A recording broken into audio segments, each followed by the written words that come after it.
Hey guys, welcome back to the channel. ಮೊದಲನೇದಾಗಿ Russell mania ಬಗ್ಗೆ ಮಾತಾಡೋದಾದ್ರೆ ನಿಮಗೆ ಗೊತ್ತಿರಬಹುದು, ವರ್ಷದಲ್ಲಿ ಒಂದು ರಸಲ್ ಮೇನಿಯಾ ನೋಡೋದಕ್ಕೆ ಸಿಗುತ್ತೆ. ಅಫ್ಕೋರ್ಸ್ ಎಲ್ಲಾ ಪ್ರೀಮಿಯಂ ಲೈವ್ ಇವೆಂಟ್ ಕೂಡ ವರ್ಷದಲ್ಲಿ ಒಂದೇ ಬಾರಿ ನೋಡೋದಕ್ಕೆ ಸಿಗೋದು. ಬಟ್ ಎಲ್ಲಾ ಪ್ರೀಮಿಯಂ ಲೈವ್ ಇವೆಂಟ್ಗೆ ಹೋಲಿಸಿದ್ರೆ ಇದು ಎಂಡ್ ಆಫ್ ದ ಲೈನ್ ಅಂತಾನೆ ಹೇಳ್ಬಹುದು. And W biggest premium live event ಆಗಿ ನಮಗೆ ಪ್ರತಿ ವರ್ಷ ರಸಲ್ ಮೇನಿಯಾ ನೋಡೋದಕ್ಕೆ ಸಿಗುತ್ತೆ. Grandest stage of the mall ಅಂತ ಡಬ್ಲ್ಯೂ ಅವರು ಇದನ್ನ ಕರೀತಾರೆ. ಬಟ್ ಗೈಸ್, ಫ್ಯೂಚರ್ ಅಲ್ಲಿ ನಮಗೆ ಒಂದು ರಸಲ್ ಮೇನಿಯಾ ಬದಲು ವರ್ಷದಲ್ಲಿ ಎರಡು ರಸಲ್ ಮೇನಿಯಾ ನೋಡೋದಕ್ಕೆ ಸಿಗಬಹುದು. ಈ ರೀತಿ ಅಪ್ಡೇಟ್ ಗಳು ಬರ್ತಾ ಇದೆ. ನಮ್ಮ ಡೇವ್ ಮೆಲ್ಜನ್ ಅವರ ಪ್ರಕಾರ ಡಬ್ಲ್ಯೂ ಅವರು ಒಂದು ವರ್ಷದಲ್ಲಿ ಎರಡು ರಸಲ್ ಮೇನಿಯಾನ ಮಾಡಬಹುದು. ಅಂದ್ರೆ ಒಂದು ರಸಲ್ ಮೇನಿಯಾನ ಸೌದಿ ಅರೇಬಿಯಾದಲ್ಲಿ ಮಾಡಿ ಇನ್ನ ಒಂದು ರಸಲ್ ಮೇನಿಯಾನ ಡಬ್ಲ್ಯೂ ಅವರು USA ಅಲ್ಲೇ ಮಾಡಬಹುದು ಅಂತ ನಮ್ಮ ಡೇವ್ ಮೆಲ್ಜನ್ ಅವರು ಕೂಡ ತಿಳಿಸಿದ್ದಾರೆ. ಅಂಡ್ ರೀಸೆಂಟ್ ಆಗಿ ಒಂದು ಅಪ್ಡೇಟ್ ಬಂದಿತ್ತು, ನಮಗೆ ಪ್ರಾಬಬ್ಲಿ ರಸಲ್ ಮೇನಿಯಾ ಸೌದಿ ಅರೇಬಿಯಾದಲ್ಲಿ ನೋಡೋದಕ್ಕೆ ಸಿಗಬಹುದು. ಅಂಡ್ ಆ ಒಂದು ರಸಲ್ ಮೇನಿಯಾಗೆ ಡಬ್ಲ್ಯೂ ಅವರು ಸೂಪರ್ ರಸಲ್ ಮೇನಿಯಾ ಅಂತ ನೇಮ್ ನ ಇಡಬಹುದು ಅಂತ ಅಪ್ಡೇಟ್ ಬಂದಿತ್ತು. ನಾನು ಕೂಡ ವಿಡಿಯೋ ಮಾಡಿ ತಿಳಿಸಿದ್ದೆ. ಅಂಡ್ ಆ ಒಂದು ಟೈಮು ಕೂಡ ದೂರ ಇಲ್ಲ, ಯಾಕಂದ್ರೆ ಸೌದಿ ಅರೇಬಿಯಾದ ಗವರ್ನಮೆಂಟ್ ಡಿಮ್ಯಾಂಡ್ ಮಾಡಿದ್ರೆ ಡಬ್ಲ್ಯೂ ಅವರು ಹೋಗೇ ಹೋಗ್ತಾರೆ. ಈಗಾಗಲೇ ರಾಯಲ್ ರಂಬಲ್ ನ ತಗೊಂಡು ಹೋಗಿದ್ದಾರೆ. ಅಂಡ್ ರಸಲ್ ಮೇನಿಯಾನು ಕೂಡ ತಗೊಂಡು ಹೋಗಬಹುದು. ಬಟ್ ರಸಲ್ ಮೇನಿಯಾನ ತಗೊಂಡೋದ್ರೆ ಡಬ್ಲ್ಯೂ ಅವರು ಸೌದಿ ಅರೇಬಿಯಾದಲ್ಲೂ ಕೂಡ ಮಾಡಿ ಅದನ್ನ ಸೂಪರ್ ರಸಲ್ ಮೇನಿಯಾ ಅಂತ ಕರೆದು ನಾರ್ಮಲ್ ಆಗಿ USA ಯಲ್ಲೂ ಕೂಡ ಒಂದು ರಸಲ್ ಮೇನಿಯಾನ ಮಾಡ್ತಾರೆ. ಅಂಡ್ ಹಿಂಗೆ ನಮಗೆ ಒಂದು ವರ್ಷದಲ್ಲಿ ಎರಡೆರಡು ರಸಲ್ ಮೇನಿಯಾ ನೋಡೋದಕ್ಕೆ ಸಿಗಬಹುದು ಅಂತ ನಮ್ಮ ಡೇವ್ ಮೆಲ್ಜನ್ ಅವರು ಅಪ್ಡೇಟ್ ನ ಕೊಟ್ಟಿದ್ದಾರೆ. ನಾನ್ ಕೇಳ್ಕೊಳ್ಳೋದು ಏನಪ್ಪಾ ಅಂದ್ರೆ, ವರ್ಷದಲ್ಲಿ ಒಂದೇ ರಸಲ್ ಮೇನಿಯಾ ಸಾಕು. ಯಾಕಂದ್ರೆ ರಸಲ್ ಮೇನಿಯಾ ಅಂದ್ರೇನೆ ನೆಕ್ಸ್ಟ್ ಲೆವೆಲ್ ಹೈಪ್ ಇರುತ್ತೆ. ಅದನ್ನ ನೀವು ಈ ರೀತಿ ಹಾಳು ಮಾಡೋದಕ್ಕೆ ಹೋಗ್ಬೇಡಿ.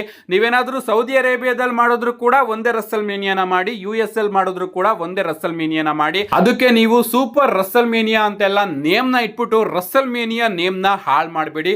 ಹಿಂದೆನೂ ಕೂಡ ನಮಗೆ ರಾಯಲ್ ರಂಬಲ್ ನೋಡೋದಕ್ಕೆ ಸಿಕ್ಕಿತ್ತು, ಅದೇ ರೀತಿ ಗ್ರೇಟೆಸ್ಟ್ ರಾಯಲ್ ರಂಬಲ್ ನೋಡೋದಕ್ಕೆ ಸಿಕ್ಕಿತ್ತು.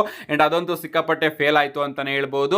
ಅಫ್ಕೋರ್ಸ್ ಪ್ರಾಫಿಟ್ ಆಯ್ತು, ಬಟ್ ಆ ಒಂದು ಪ್ರೀಮಿಯಂ ಲೈವ್ ಇವೆಂಟ್ ಮತ್ತೊಮ್ಮೆ ನಮಗೆ ನೋಡೋದಕ್ಕೆ ಸಿಗಲಿಲ್ಲ. ಅಂಡ್ ಅದೇ ರೀತಿ ಡಬ್ಲ್ಯೂ ಅವರು ರಸಲ್ ಮೇನಿಯಾ ಅಂತ ಮಾಡಿ ಮತ್ತೊಮ್ಮೆ ಸೂಪರ್ ರಸಲ್ ಮೇನಿಯಾ ಅಂತ ಸೌದಿ ಅರೇಬಿಯಾಗೆ ತಗೊಂಡೋಗೋದಕ್ಕೆ ಪ್ಲಾನ್ ಮಾಡ್ತಾ ಇದಾರಂತೆ.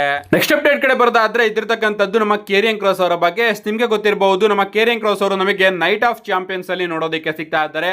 ಅಪರೂಪಕ್ಕೆ ನಮ್ಮ ಕೇರಿಯನ್ ಕ್ರಾಸ್ ಅವರಿಗೆ ಡಬ್ಲ್ಯೂ ಒಂದು ಪ್ರೀಮಿಯಂ ಲೈವ್ ಇವೆಂಟ್ ಅಲ್ಲಿ ಮ್ಯಾಚ್ ಸಿಗ್ತಾ ಇದೆ.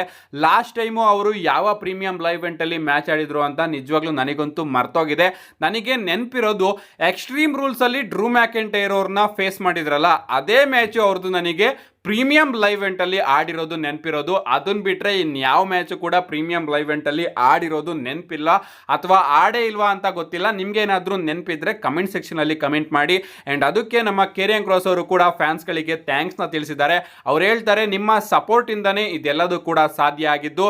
ಅಂಡ್ ನೀವು ನಮಗೆ ಸಪೋರ್ಟ್ ಮಾಡ್ತಾ ಇರಿ, ನಾನು ಕೂಡ ನಿಮ್ಗೋಸ್ಕರ ನಿಂತಿರ್ತೀನಿ ಸೋಷಿಯಲ್ ಮೀಡಿಯಾದಲ್ಲಿ ಅಂತ ನಮ್ಮ ಕೇರಿಯನ್ ಕ್ರಾಸ್ ಅವರು ಒಂದು ಟ್ವೀಟ್ ಮಾಡೋದ್ರ ಮುಖಾಂತರ ಫ್ಯಾನ್ಸ್ ಗಳಿಗೆ ಧನ್ಯವಾದನ ತಿಳಿಸಿದ್ದಾರೆ. ಅಂಡ್ ಕಂಗ್ರಾಚುಲೇಷನ್ಸ್ ನ ತಿಳಿಸ್ತೀನಿ ನಾನು ಕೂಡ ಕೇರಿಯನ್ ಕ್ರಾಸ್ ಅವರಿಗೆ. ಯಾಕಂದ್ರೆ ಇಷ್ಟು ಹಾರ್ಡ್ ವರ್ಕ್ ನ ಮಾಡಿ ಅವರು ಮತ್ತೊಮ್ಮೆ ಒಂದು ಪ್ರೀಮಿಯಂ ಲೈವ್ ಇವೆಂಟ್ ಅಲ್ಲಿ ಮ್ಯಾಚ್ ಆಡೋ ಲೆವೆಲ್ ಗೆ ಬಂದಿದ್ದಾರೆ. ನಮ್ಮ ನೆಕ್ಸ್ಟ್ ಅಪ್ಡೇಟ್ ಕಡೆ ಬರೋದಾದ್ರೆ ಇದ್ದಿರ್ತಕ್ಕಂಥದ್ದು ನಮ್ಮ ಇಂಟರ್ಕಾಂಟಿನೆಂಟಲ್ ಚಾಂಪಿಯನ್ ಡೊಮಿನಿಕ್ ಮಿಸ್ಟೀರಿಯೋ ಅವರ ಬಗ್ಗೆ. ನಿಮಗೆ ಗೊತ್ತಿರಬಹುದು, ಡಬ್ಲ್ಯೂ ಅವರು ಅಫಿಷಿಯಲ್ ಆಗಿ AJ ಸ್ಟೈಲ್ ಆಗಿ ಡೊಮಿನಿಕ್ ಮಿಸ್ಟೀರಿಯೋ ಅವರ ನಡುವೆ ಇಂಟರ್ಕಾಂಟಿನೆಂಟಲ್ ಚಾಂಪಿಯನ್ಶಿಪ್ ಗೆ ನೈಟ್ ಆಫ್ ಚಾಂಪಿಯನ್ಸ್ ಗೆ ಒಂದು ಮ್ಯಾಚ್ ನ ಬುಕ್ ಮಾಡಿರ್ತಾರೆ. ಬಟ್ ಬ್ಯಾಕ್ ಸ್ಟೇಜ್ ಅಲ್ಲಿ ನಮಗೆ ಗೊತ್ತಾಗುತ್ತೆ ಡೊಮಿನಿಕ್ ಮಿಸ್ಟೀರಿಯೋ ಅವರಿಗೂ ಕೂಡ ಇಂಜುರಿ ಆಗಿದೆ. ಅಂಡ್ ಅದಕ್ಕೋಸ್ಕರ ಅವರು ತನ್ನ ಚಾಂಪಿಯನ್ಶಿಪ್ ನ ನೈಟ್ ಆಫ್ ಚಾಂಪಿಯನ್ಸ್ ಅಲ್ಲಿ ಡಿಫೆಂಡ್ ಮಾಡೋದಕ್ಕೆ ಆಗ್ತಾ ಇಲ್ಲ ಅಂತ AJ ಸ್ಟೈಲ್ ಆಗಿ ಡೊಮಿನಿಕ್ ಮಿಸ್ಟೀರಿಯೋ ಅವರ ಮ್ಯಾಚ್ ನ ಡಬ್ಲ್ಯೂ ಅವರು ಪೋಸ್ಟ್ ಪೋನ್ ಮಾಡಿದ್ದಾರೆ. ಅಂಡ್ ಡೊಮಿನಿಕ್ ಮಿಸ್ಟೀರಿಯೋ ಅವರಿಗೆ ಏನ್ ಇಂಜುರಿ ಆಗಿದೆ ಅಂತ ಯಾವುದೇ ರೀತಿಯ ಅಪ್ಡೇಟ್ ಇರಲಿಲ್ಲ. ಬಟ್ ನಿನ್ನೆ ಮಂಡೇ ನೈಟ್ ಆಗ್ಬೇಕಾದ್ರೆ ಕಮರ್ಷಿಯಲ್ ಬ್ರೇಕ್ ಬಂತಲ್ಲ, ಆಗ ನಮಗೆ ಡೊಮಿನಿಕ್ ಮಿಸ್ಟೀರಿಯೋ ಅವರ ಇಂಟರ್ವ್ಯೂ ನೋಡೋದಕ್ಕೆ ಸಿಗುತ್ತೆ. ಅಂಡ್ ಅಲ್ಲಿ ನಮ್ಮ ಡೊಮಿನಿಕ್ ಮಿಸ್ಟೀರಿಯೋ ಅವರು ಕನ್ಫರ್ಮ್ ಮಾಡಿದ್ದಾರೆ ಅವರಿಗೆ ರಿಪ್ಸ್ ಇಂಜುರಿ ಆಗಿದೆಯಂತೆ. ಅಂಡ್ ಈ ಒಂದು ಇಂಟರ್ವ್ಯೂನ ಕೊಡಬೇಕಾದ್ರೆ ಇಡೀ ಕ್ರೌಡ್ ಬೂ ಮಾಡ್ತಾ ಇರುತ್ತೆ, ಜಾಸ್ತಿ ಏನು ಕೇಳಿಸೋದಿಲ್ಲ. ಬಟ್ ರಿಪ್ಸ್ ಇಂಜುರಿ ಆಗಿದೆ ಅನ್ನೋ ಒಂದೇ ಒಂದು ವರ್ಡ್ ಮಾತ್ರ ಕೇಳಿಸುತ್ತೆ. ಸೊ ನಮ್ಮ ಡೊಮಿನಿಕ್ ಮಿಸ್ಟೀರಿಯೋ ಅವರಿಗೆ ಸೀರಿಯಸ್ ಆಗಿ ಏನು ಇಂಜುರಿ ಆಗಿಲ್ಲ. ಅಂಡ್ ಆದಷ್ಟು ಬೇಗ ಅವರು ರಿಕವರಿ ಕೂಡ ಆಗ್ತಾರೆ. ನೆಕ್ಸ್ಟ್ ಅಂಡ್ ಫೈನಲ್ ಅಪ್ಡೇಟ್ ಕಡೆ ಬರೋದಾದ್ರೆ ಇದಿರ್ತಕ್ಕಂಥದ್ದು ಮೆಗಾ ಬ್ರೇಕಿಂಗ್ ನ್ಯೂಸ್ ಅಂತಾನೆ ಹೇಳ್ಬಹುದು. ಇದಿರ್ತಕ್ಕಂಥದ್ದು ನಮ್ಮ ಅಮೆರಿಕನ್ ನೈಟ್ ಮೇರ್ ಕೋಡಿ ರೋಡ್ಸ್ ಅವರ ಹೀಲ್ ಟರ್ನ್ ಬಗ್ಗೆ. ರೀಸೆಂಟ್ ಆಗಿ ನಾನು ಈ ಒಂದು ಅಪ್ಡೇಟ್ ಬಗ್ಗೆ ಒಂದು ವಿಡಿಯೋನ ಮಾಡಿ ತಿಳಿಸಿದ್ದೆ.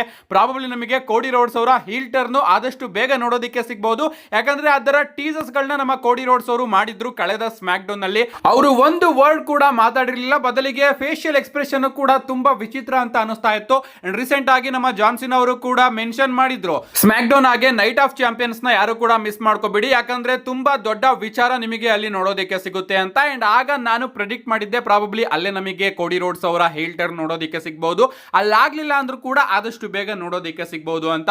ಅಂಡ್ ರೀಸೆಂಟ್ ಆಗಿ ನಮ್ಮ ಕೋಡಿ ರೋಡ್ಸ್ ಅವರೇ ಒಂದು ಇಂಟರ್ವ್ಯೂ ಅಲ್ಲಿ ಈ ಒಂದು ವಿಚಾರದ ಬಗ್ಗೆ ಮಾತಾಡಿದ್ದಾರೆ. ಎಸ್, ಅವರು ಏನ್ ಹೇಳ್ತಾರೆ ಗೊತ್ತಾ, ನಿಜವಾಗ್ಲೂ ನನಗೆ ಬೇಬಿ ಫೇಸ್ ಸೂಪರ್ ಸ್ಟಾರ್ ಆಗೋದಕ್ಕೆ ತುಂಬಾನೇ ಇಷ್ಟ, ಯಾಕಂದ್ರೆ ಎಲ್ಲರೂ ಕೂಡ ನನ್ನನ್ನ ಪ್ರೀತಿ ಮಾಡ್ತಾರೆ. ಅಂಡ್ ಈ ಎಷ್ಟೆಲ್ಲ ಮೂಮೆಂಟ್ಸ್ ಗಳು ಸಿಕ್ಕಿರೋದು ನನಗೆ ಬೇಬಿ ಫೇಸ್ ಸೂಪರ್ ಸ್ಟಾರ್ ಆಗಿರೋದಕ್ಕೇನೆ. ಬಟ್ ಆ ರೀತಿ ಆಗಿದ್ರೆ ಪ್ರೀತಿ ಮಾಡೋರ ಸಂಖ್ಯೆ ತುಂಬಾನೇ ಲಿಮಿಟೆಡ್ ಆಗಿರುತ್ತೆ. ಅಂಡ್ ತುಂಬಾ ಜನ ನನ್ನನ್ನ ಬೇರೆ ರೀತಿ ನೋಡ್ಬೇಕು ಅಂತ ಕಾಯ್ತಾ ಇದ್ದಾರೆ. ಅಂಡ್ ಅದಕ್ಕೋಸ್ಕರ ನಾನು ಜಾಸ್ತಿ ದಿನ ಈ ಬೇಬಿ ಫೇಸ್ ಸೂಪರ್ ಸ್ಟಾರ್ ಆಗಿ ಇರೋದಕ್ಕೆ ಆಗೋದಿಲ್ಲ. ಅಂಡ್ ಆದಷ್ಟು ಬೇಗ ಈ ಒಂದು ಬೇಬಿ ಫೇಸ್ ಕ್ಯಾರೆಕ್ಟರ್ ನಂದು ಎಂಡ್ ಆಗುತ್ತೆ. ಅಂಡ್ ಎಂಡ್ ಆಗ್ದಲೇನು ಕೂಡ ಇರಬಹುದು, ಯಾರಿಗ್ ಗೊತ್ತು, ಇನ್ನು 1 ವರ್ಷ ಅಥವಾ 3 ವರ್ಷನೂ ಕೂಡ ನಾನು ಬೇಬಿ ಫೇಸ್ ಸೂಪರ್ ಸ್ಟಾರ್ ಆಗಿರಬಹುದು ಅಂತ ನಮ್ಮ ಕೋಡಿ ರೋಡ್ಸ್ ಅವರು ಹೇಳಿದ್ದಾರೆ. ಇದರಲ್ಲಿ ಅವರು 2 ರೀತಿನೂ ಕೂಡ ಮಾತಾಡಿದ್ದಾರೆ. ಅಂದ್ರೆ ಒಂದು ಬಾರಿ ಅವರು ಹೇಳ್ತಾರೆ, ನನಗೆ ಬೇಬಿ ಫೇಸ್ ಸೂಪರ್ ಸ್ಟಾರ್ ಆಗಿರೋದು ತುಂಬಾನೇ ಇಷ್ಟ, ಬಟ್ ಜನಗಳು ತುಂಬಾನೇ ಡಿಫರೆಂಟ್ ನ ಎಕ್ಸ್ಪೆಕ್ಟ್ ಮಾಡ್ತಾರೆ. ಅಂಡ್ ಹೀಲ್ ಸೂಪರ್ ಸ್ಟಾರ್ ಆಗಿದ್ರೆ ಸೋಷಿಯಲ್ ಮೀಡಿಯಾದಲ್ಲಿ ತುಂಬಾನೇ ಫ್ರೀಡಮ್ ಕೂಡ ಸಿಗುತ್ತೆ. ಅಂಡ್ ಆದಷ್ಟು ಬೇಗ ನನ್ನ ಈ ಒಂದು ಹೀರೋ ಕ್ಯಾರೆಕ್ಟರ್ ಹೋಗಿ ನಾನು ಕೂಡ ಹೀಲ್ ಟರ್ನ್ ಆಗ್ಬಹುದು, ಅಥವಾ ನಾನು ಇನ್ನೂ ಕೂಡ ಬೇಬಿ ಫೇಸ್ ಆಗಿ ಕೂಡ ಇರಬಹುದು. ಇನ್ನು 1 ವರ್ಷ ಅಥವಾ 3 ವರ್ಷನೂ ಕೂಡ ನಾನು ಬೇಬಿ ಫೇಸ್ ಆಗಿರೋದಕ್ಕೂ ಕೂಡ ರೆಡಿ, ಅಥವಾ ಈ ಒಂದು ಬೇಬಿ ಫೇಸ್ ಕ್ಯಾರೆಕ್ಟರ್ ಇನ್ನೇನು ಎಂಡ್ ಕೂಡ ಆಗ್ಬಹುದು ಅಂತ ನಮ್ಮ ಕೋಡಿ ರೋಡ್ಸ್ ಅವರು ಮಾತಾಡಿದ್ದಾರೆ. ಅಂದ್ರೆ ಅವರು ಇಲ್ಲಿ 2 ರೀತಿನೂ ಕೂಡ ಮಾತಾಡಿದ್ದಾರೆ. ಬಟ್ ಒಂದು ವಿಚಾರನ ಕ್ಲಿಯರ್ ಮಾಡಿದ್ದಾರೆ, ಈ ಒಂದು ಬೇಬಿ ಫೇಸ್ ರನ್ ಇದೆಯಲ್ಲ ಅದು ಇನ್ನೇನು ಎಂಡ್ ಆಗುತ್ತೆ ಅಂತ. ಅಂಡ್ ಅವ್ರು ಹೇಳಿದ್ದಾರೆ, ನನ್ನ ಈ ಒಂದು ಕ್ಯಾರೆಕ್ಟರ್ ಏನಾದ್ರು ಎಂಡ್ ಆದ್ರೆ ನಾನು ಕಂಪ್ಲೀಟ್ ಆಗಿ ಚೇಂಜ್ ಆಗ್ತೀನಿ ಅಂತ. ಅಂಡ್ ಆಗ ಅವರ ಬಳಿ ಪ್ರಶ್ನೆ ಕೇಳಲಾಗುತ್ತೆ, ನಿಮ್ಮ ಕೂದಲು ಕೂಡ ಬ್ಲಾಕ್ ಆಗುತ್ತಾ ಅಂತ. ಅಂಡ್ ಆಗ ನಮ್ಮ ಕೋಡಿ ರೋಡ್ಸ್ ಅವರು ಹೇಳ್ತಾರೆ, ಒರಿಜಿನಲ್ ಆಗಿ ನನ್ನ ಕೂದಲು ಬ್ಲಾಕ್ ಇರೋದು, ಬಟ್ ನಾನು ಕಲರ್ ಹಾಕೊಂಡು ವೈಟ್ ಮಾಡ್ಕೊಂಡು ಬರ್ತೀನಿ ಅಂತ. ಸೊ ನಮ್ಮ ಕೋಡಿ ರೋಡ್ಸ್ ಅವರ ಕ್ಯಾರೆಕ್ಟರ್ ಏನಾದ್ರು ಚೇಂಜ್ ಆದ್ರೆ ಅವರ ಕಪ್ಪು ಕೂದಲು ಕೂಡ ನಮಗೆ ವಾಪಸ್ ನೋಡೋದಕ್ಕೆ ಸಿಗಬಹುದು. ಅಂಡ್ ಅವರ ಬಳಿ ಪ್ರಶ್ನೆನೂ ಕೂಡ ಕೇಳಲಾಗುತ್ತೆ ರಾಕ್ ಅವರ ಬಗ್ಗೆ. ಅಂಡ್ ರಾಕ್ ಅವರು ಯಾಕೆ ಎಲ್ಲೂ ಕೂಡ ನೋಡೋದಕ್ಕೆ ಸಿಗ್ತಾ ಇಲ್ಲ. ಅಂಡ್ ಎಲಿಮಿನೇಷನ್ ಚೇಂಬರ್ ಮುಗಿದ ಮೇಲೆ ನಾವೆಲ್ಲರೂ ಕೂಡ ಎಕ್ಸ್ಪೆಕ್ಟ್ ಮಾಡ್ತಾ ಇದ್ವಿ ರಾಕ್ ಅವರು ಬರ್ತಾನೆ ಇರ್ತಾರೆ ಅಂತ. ಬಟ್ ರಾಕ್ ಅವರು ಇನ್ನೂ ಕೂಡ ಬಂದಿಲ್ಲ ಅಂತ ಕೇಳಿದಾಗ ನಮ್ಮ ಕೋಡಿ ರೋಡ್ಸ್ ಅವರು ಹೇಳ್ತಾರೆ, ಆಫ್ ಕೋರ್ಸ್ ರಾಕ್ ಅವರು ಔಟ್ ಸೈಡ್ ಸಿಕ್ಕಾಪಟ್ಟೆ ಬಿಸಿ ಇದ್ದಾರೆ. ಅಂಡ್ ರೀಸೆಂಟ್ ಆಗಿ ಅವರ ಮೂವಿ ಕೂಡ ರಿಲೀಸ್ ಆಗ್ತಾ ಇದೆ. ಏನೇ ಆಗ್ಲಿ ನನ್ನನ್ನ ಹೀಲ್ ಆಗಿ ನೋಡ್ಬೇಕು ಅನ್ನೋದು ರಾಕ್ ಅವರ ಆಸೆ. ಅಂಡ್ ಅವರು ನನಗೆ ಆಫರ್ನು ಕೂಡ ಕೊಟ್ಟಿದ್ದಾರೆ, ಅದನ್ನ ನಾನು ಒಪ್ಕೊಂಡಿಲ್ಲ, ಬಟ್ ಮುಂದೆ ಒಪ್ಕೊಳ್ಳಬಹುದು, ಅದನ್ನ ಆಗ ಬಿಡೋಣ. ಬಟ್ ರಾಕ್ ಅವರು ನನ್ನಲ್ಲಿ ಏನೋ ಒಂದು ವಿಚಾರನ ನೋಡಿದ್ದಾರೆ. ಅಂಡ್ ಅದಕ್ಕೋಸ್ಕರ ರಾಕಿಗೆ ನಾನು ಹೀಲ್ ಟರ್ನ್ ಆಗ್ಬೇಕು ಅನ್ನೋದು ಆಸೆ. ಅಂಡ್ ಅದಕ್ಕೋಸ್ಕರನೇ ಅವನು ಸಿಕ್ಕಾಪಟ್ಟೆ ಸ್ಮಾರ್ಟ್ ಅಂತ ನಮ್ಮ ಕೋಡಿ ರೋಡ್ಸ್ ಅವರು ಇಲ್ಲಿ ರಾಕ್ ಅವರ ಬಗ್ಗೆನೂ ಕೂಡ ಮಾತಾಡಿದ್ದಾರೆ. ಗಾಯ್ಸ್, ತುಂಬಾ ದಿನದ ಹಿಂದೆ ಒಂದು ಅಪ್ಡೇಟ್ ಬಂದಿತ್ತು, ನಾನು ಕೂಡ ವಿಡಿಯೋ ಮಾಡಿದ್ದೆ. ನಮ್ಮ ರಾಕ್ ಹಾಗೆ ಕೋಡಿ ರೋಡ್ಸ್ ಅವರ ನಡುವೆ ಸ್ಟೋರಿ ಲೈನ್ ಇನ್ನೂ ಕೂಡ ಮುಗ್ದಿಲ್ಲ. ಅಂದ್ರೆ ರಾಕ್ ಅವರು ಕೋಡಿ ರೋಡ್ಸ್ ಅವರ ಸೋಲ್ ನ ಕೇಳಿದ್ರಲ್ಲ, ಆ ಒಂದು ಸ್ಟೋರಿ ಲೈನು ಮತ್ತೊಮ್ಮೆ ಕಂಟಿನ್ಯೂ ಆಗುತ್ತೆ ಅಂತ. ಪ್ರಾಬಬ್ಲಿ ನಮ್ಮ ರಾಕ್ ಅವರಿಗೆ ಮತ್ತೊಮ್ಮೆ ಕೋಡಿ ರೋಡ್ಸ್ ಅವರು ಫೈನಲಿ ತನ್ನ ಸೋಲ್ನ ಮಾರಾಟ ಮಾಡಬಹುದು, ತನ್ನ ಆತ್ಮನ ಕೊಡಬಹುದು. ಹಿಂಗೆ ನಮ್ಮ ಕೋಡಿ ರೋಡ್ಸ್ ಅವರ ಹೀಲ್ ಟರ್ನ್ ನಮಗೆ ನೋಡೋದಕ್ಕೆ ಸಿಗಬಹುದು.